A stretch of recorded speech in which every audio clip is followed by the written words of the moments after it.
kulanti wacan oo wanaagsan dhageystayaal kuna soo dhawaada barnaamij ku saabsan doorashada golaha degaanka ee waddanka Denmark oo loo dareeri doono 12 bisha November ee sanadkan aynu ku jirnay 2017. haddaba doodan ay soo qaban qaabisay idaacadda Radiohormuud ayaa waxaa ka qayb qaadan doona 4 xubnood oo kamid ah jaariyada Soomaaliyeed ee magaalada Kolding. ugu horeyn Maxamed Cabdullaahi oo ku magac dheer macaan isla markaasna gudoomiyaha jaariyada Soomaaliyeed ee magaalada Kolding, Subeer Cabdikariim Boorle, Maxamed Xasan Warsame iyo Deeqa Cabdullaahi. waxaa iyaduna xasuus mudan in Maxamed Cabdullaahi oo ku magac dheer macaane isla markaasina ah gudoomiyaha jaariyada Soomaaliyeed ee magaalada Kolding uu sanadkan u sharaxan yahay inuu ka mid noqdo xubnaha golaha degaanka ee magaalada Kolding isagoo ka sharaxan xisbiga Social Democratic. waxaan dooda ku bilaabaya Maxamed Cabdullaahi in Maxamed iyo waxay noognayn in waddanka Denmark ay ka jiraan xisbiyo tiro badan oo ilaa 9 xisbi gaaraya. marka ugu horreyn waxaad noo sheegtaa waxaad ku dooratay xisbiga Social Democratic oo aad doonaysaa inaad ka sharaxdo. maxamed markuu horeysa ku mahad celinaya si aad noo siisay fursadda in maanta aan anigoo musharaxa aan Radiohormuud aan waraysi siiyo. waxaan kale u mahad celinayaa marti halkan fadhisa Subeer Cabdikariim, Yuusuf iyo Deeqo iyo adigoo Mohamed-amin. sababtaan u doortay xisbiga Social Democratic wax kale ma aha. Denmark waxaa jirta ilaa hadda inta la hayo ilaa 9 xisbi.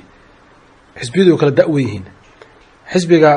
socialka waxaan u doortay waa xisbi soo halgamay ilaa 1871 baa la aasay.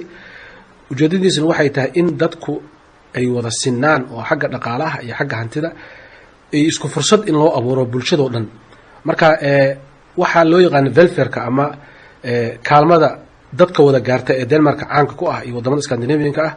dadkii soo dhisay ama tiirarkii ku taagan tahay waxa soo dhisay xisbiga la Social Democratic. marka xisbiga waa xisbi da'weyn hawlaha u qabtana waxa ugu badan dadku inay sinaadaan. tusaale ahaan waddanka dad waxaa degan ajnabi fara badan,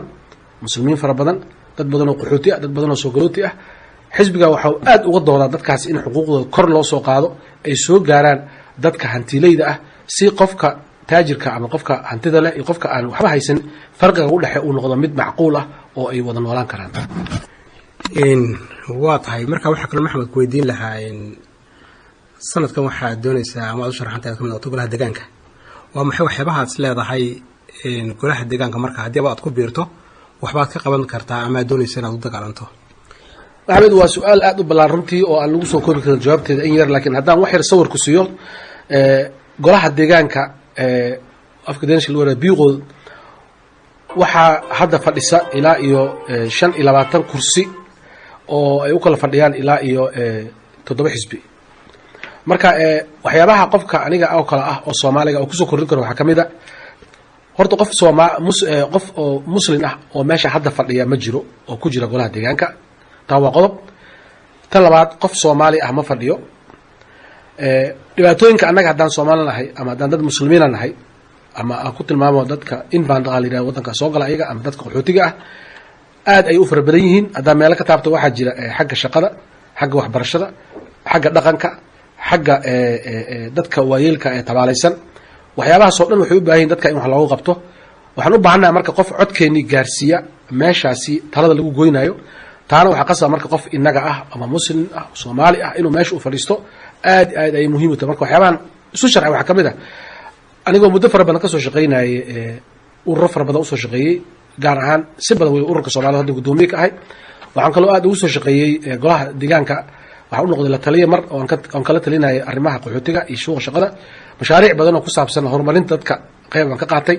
waxaan ku soo shaqeeyay waxa loo yaqaan voluntary ama frivilly in fara badan. shaqaale dawladeed waa noqday oo Kolding degmo ahaan. waxaasoo khibrada marka aan isku soo daro marka waxaan aaminsanahay in wax badan aan ka bedeli karo, horumar aan abuuri karo xagga shaqada, xagga waxbarashada iyo xagga dhaqanka. waa tahay marka dooda waxaan u wareejin doonaa iyadana xubnaha kale ee martida ee doodan ka qayb qaadan doona. waxaa kamid ah Xaaji Subeer Cabdikariim Boorle oo isaguna kamid ah odayaasha degmada. Xaaji Subeer waad maqlaysaa Maxamed muddo badan buu kamid ahaa dadka howlwadanada ah ee magaaladan dadka Soomaalida ururkiisa iyo dhaqdhaqaaqooda iyo wuxuu qabadkooda ka shaqeynayay. waxyaabaha uu ku kambeyn garanaya ama uu doonaya lagu doortana wuu sheegay. miyay jirta adigu waxa tabayso aad leedahay dadka Soomaalidu in wax looga qabto ay u baahan yihiin degan gaar ahaan degmadeena? bismillaahi rahmaani rahiim. Mohamed-amin aad baad u mahadsantahay ilaa iyo xubnaha kaleba aad baa u mahadsantihiin. waa fursad wanaagsan marka ugu horeysa annagu haddaan nahay dad Soomaali ah oo muslim ah oo madow waxaanu degan Denmarkna degan waxaan ka mid nahay bulshada Denmark degan waxa ay qabtaan qabnaa dhibka ay qabta iyo dheefta ay qabta inaan qabnaana waajib ah waan u baahannahay marka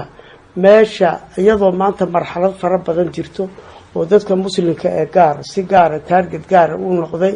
oo la daba socdo hadda ay ugu dambeysay wixii ka dhacay dalka Ingiriiska Manchester ka dhacay iyadoo problemka uu taagan yahay meesha dadka muslimka loogu tashanayo ama dadka Soomaalida loogu tashanayo in aan qof loo fadhiyo oo uu dhex fadhiyo oo talada muxuu ahaa ama dheef lagu qaybsado ama dhib lagu qaybsado in qof loogu jiro aad iyo aad baan u tabaynay haddii uu noqday ninka la yiraahdo Maxamed Cabdullaahi Macaane uu soo sharaxay oo cid kale hadda la taagana ay jirina waa aqoon aad iyo aad nin waayo arag ah aqoon badan wax garad ah Soomaali ah wixii ummadda u baahan tahayna wax ka dhigi kara wixii wax qabad ana wax ka qaban kara waanu u baahneen waana ku garab taaganahay Maxamed Macaane inuu hawsha isu soo istaago ummadda Soomaaliyeed Kolding degan waxaan leeyahay kiiska asaga maanta soo kordhay Maxamed inuu meeshaas nin noo galo hadduu noqday Macaane in ay garab istaagaan oo aan u guntano saan meeshaas ruux ugu yeelan lahayn aad baan muxuu ahay yaan ugu waaninhayaa dadka muxuu ahay Kolding wax badan buu Maxamed qaban karaa wax badan wax qarsoon iyo wax muxuu ahay cadba wax badan buu qaban karaa marka nin ku haboon meesha inuu tago weeyo waan muxuu ahay waan ku taageerayaa waan soo dhaweynayaa kiiskaas waxaa kaloo kamid ah xubnaha dooda maanta ka qayb qaadanaya Maxamed Xasan Warsame isla markaana kamid ah xubnaha guddiga ee jaalada Soomaalida ee magaalada Kolding Maxamed ma jirta adigu waxyaabo as leedahay ama atabi soo leedahay malaha hadii qof siyaasi aan ku yeelano golaha degaanka oo waxyaabo ay u baahan tahay dadka Soomaalida in wax looga qabto ama loo dhaho ama in ma garanaysa in laga caawiyo marka horta waa salaamaya dhammaan ka soo qaybgalayaasha doodan hadda loo qabtay in maaragtay gudoomiyaha sharaxan anaga gudoomiyahana jaaliyada Soomaaliyeed Kolding waay haddana musharax u taagan waay golaha deegaanka waa jirtaa oo anaga for example aniga hadda wadanka ku cusbahay waxaana waa ka ahay jaaliyada Soomaaliyeed afayeenkeeda horta dhibaato badan dadka ku cusub magaalada oo kale dhibaato badan bay la kulantay markii ugu horeysay imaanayeen meel maaragtay dad caawiyo fooyinka ugu horeeyay ninka kaliya aan la kulanay Maxamed Cabdullaahi Macaane oo meelo badan wax naga tuso information badan la siiyay haddana asagoo meeshaas jooga hadii maaragtay oo u gudbo dhanka maaragtay golaha deegaanka wax badan oo Soomaalida ka qarsooneed yaa soo bixi karto maaragtay aniga hadda waxaan ku boorinayaa oo maaragtay dadka Soomaaliyeed ee magaaladan degan u sheegaya in maaragtay meeshaan aan ku yeelano qof Soomaaliya aad bay noo anfacaysaa waliba waxay anfacaysaa anaga kaliya ma aha caruurteena oo maaragtay wadankan ku dhala doona iyo qaar ka hadda jooga ku dhashay aad bay anfacaysaa maxaa jiro qof ay ku daydaan birito inay helaan waa muhiim Maxamed Cabdullaahi wuxuu noqon doonaa tusaale ama qof lagu daydo dhalinyarada hadda way ka baqaan for example hadda dhalinyaro baan weydiiyay mar oo waxaan dhahay magaaladan maxaa loogu yeelay waayay golo deegaan dad kale ajnabi ah hadda koor waxa meena marka imaanay dad kale Arab ama dad kale ajnabi inay ku jireen oo meena laakiin ma hubo qof Soomaali markaas kuma jirin markaan imaanay 2012 iyo 13 meelahaas hadda aad aan ugu farxanay ana ahaan khasaan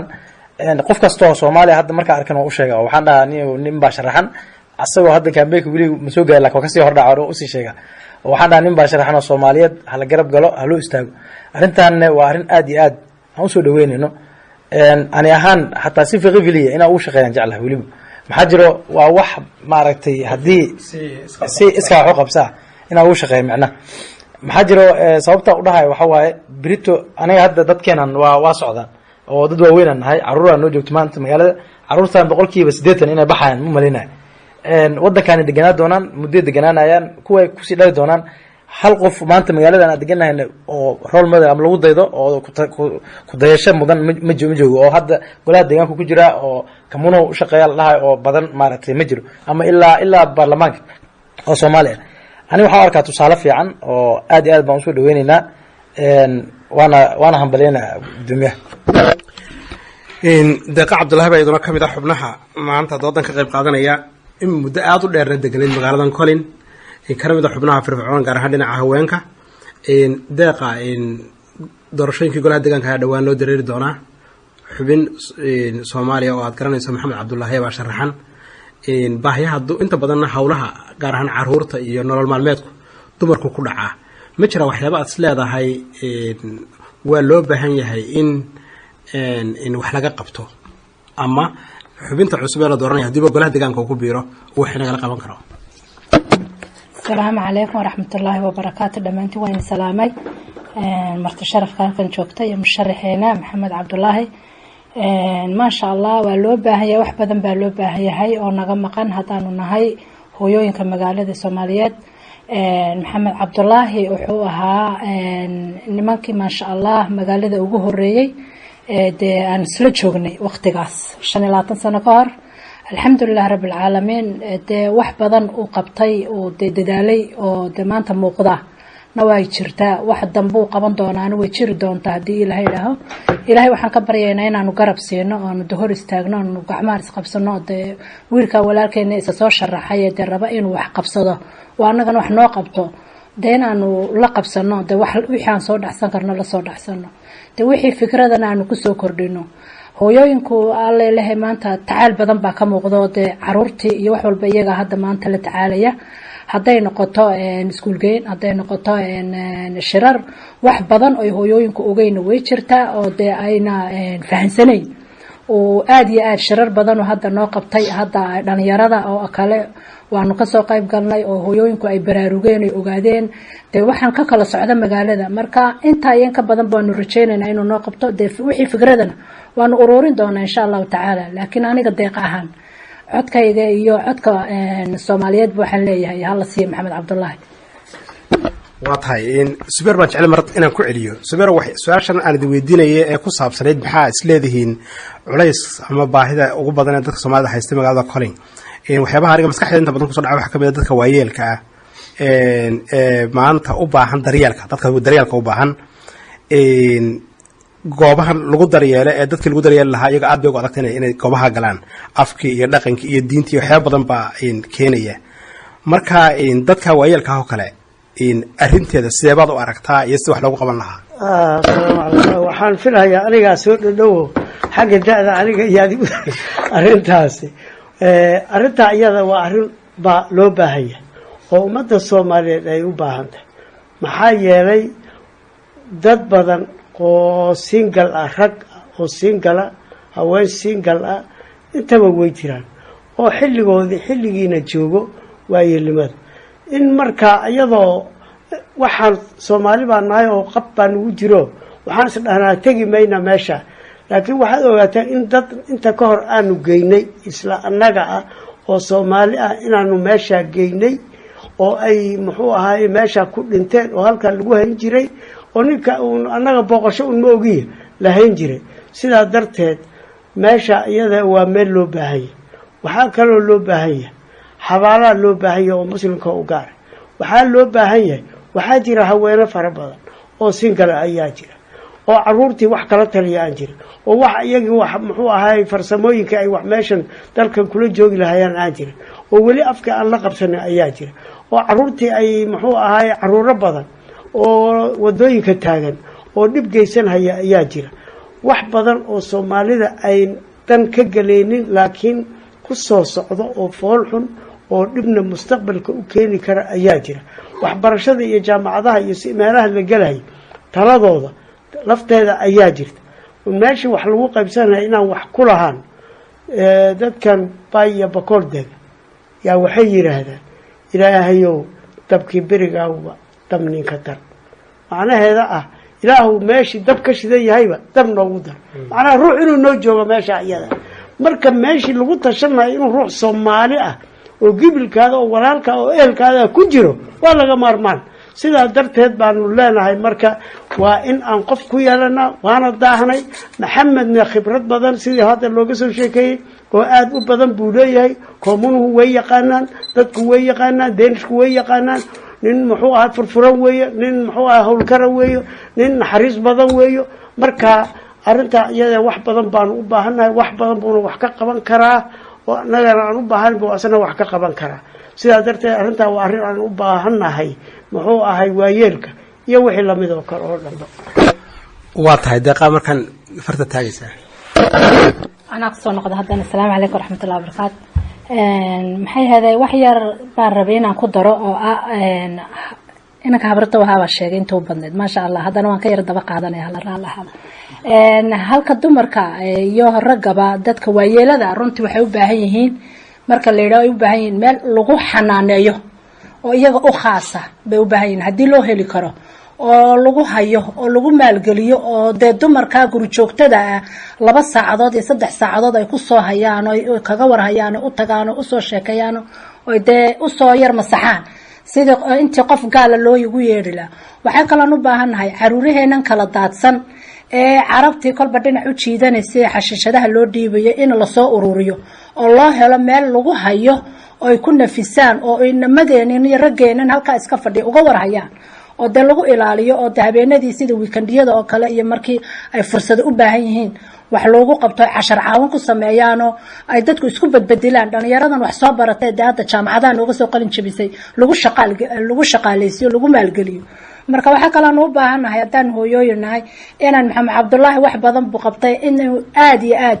xagga dumarka iyo xagga ragaba uu aad oo wacdigeli badan uu ka siiyo insha Allah taala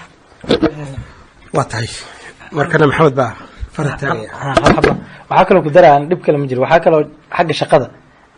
dhalinyarada hadda cusub dumar iyo ragba shaqada xagga suuqa shaqada dib ay ku qabaan hadda markii la dhaho ayaantii markii la keenay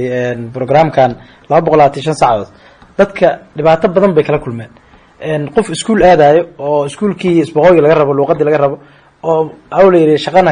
soo kaadada keenin lacag lagu siimay dhibaatadaas waa dareemi karaa oo qofkan meel uu ka bilaabo lahayn wadankan hadda soo galay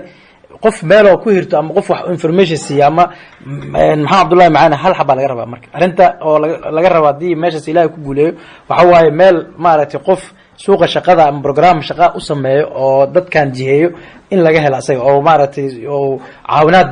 dheeri ah loo baahan yahay dadka Soomaaliyeed waxa uu sheegaa marka dadka Soomaaliyeed rabaa in la daarmo hal xab Maxamed Cabdullaahi macana hadii la rabo maaragtay in la xisaabtamo wala xisaabtami karnaa Soomaaliya joogto waxa la dhihi karaa dadkan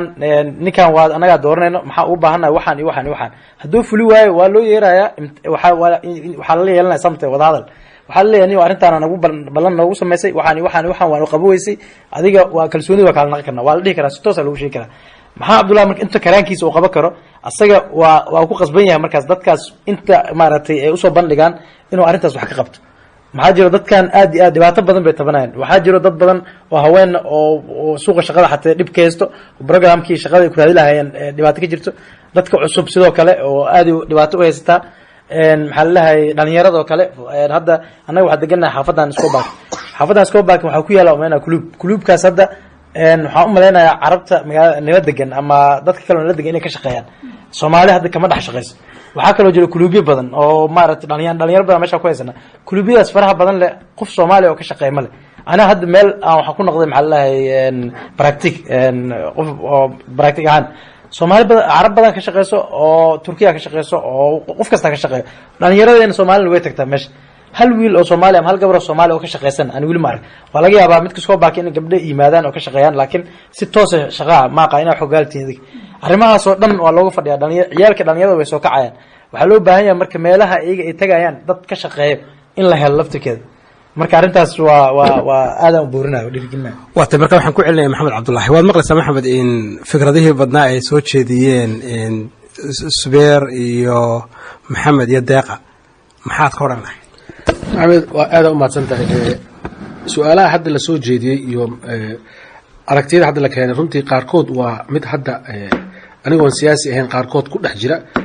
waxna ka xaliyay waxna qabiic ah laakiin way wanaagsan tahay markii qofka uu siyaasi u noqdo waxyaalaha qaarkood wuxuu u baahan yahay aragti siyaasadeed bay u baahan yihiin in la ogolaado waxaa ka mid ah tusaale ahaan adeerka Subeer wuxuu sheegay xawaala inaynu helno xawaalaha muddo fara badan bay qaad kool in la sameeyo laakiin hadda waa la soo ogolaaday waxay u baahnaa aragti siyaasadeed in biiqoodka ama golaha deegaanka la marsiyo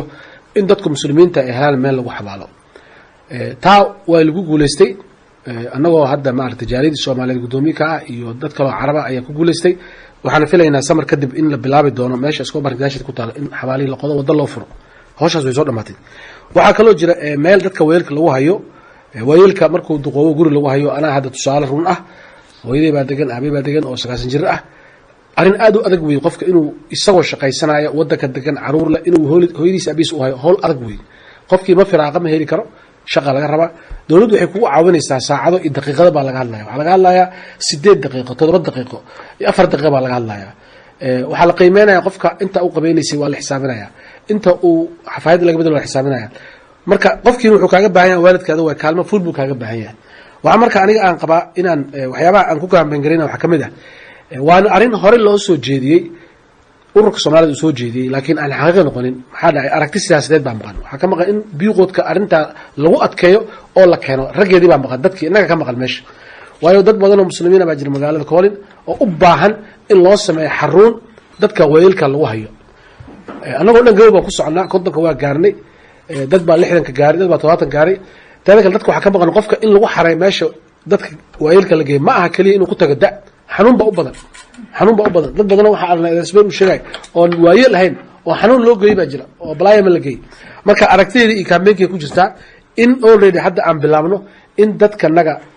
jooga ay helaan meel lagu xanaaneeyo ayadoo ay u khidmeynayaan waliba dad Soomaaliyeed dad muslimiin ah oo wax walba loo sameeyay suuqa shaqada